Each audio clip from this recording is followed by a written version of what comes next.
mabungahong kautuhon mga igsoon. Og karon pa di ko nakabalik og shares sa pulong sa Ginoo mga igsoon kay wala may klase mga igsoon. Nalang ko ikabilin ninyo na verse mga igsoon.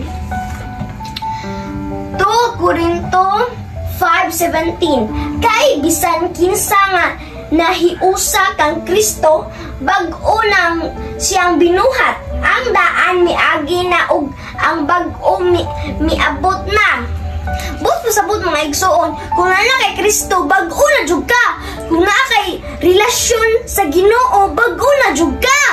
Katong sa una nimo mag-drugs pa man ka sa una, mag-illegal na droga, tanan-tanan mga igsoon, makadaot na bisyo, mamakak, mangilad, unsa pa na dira, tanan, mamalikas, sa una ra jud na.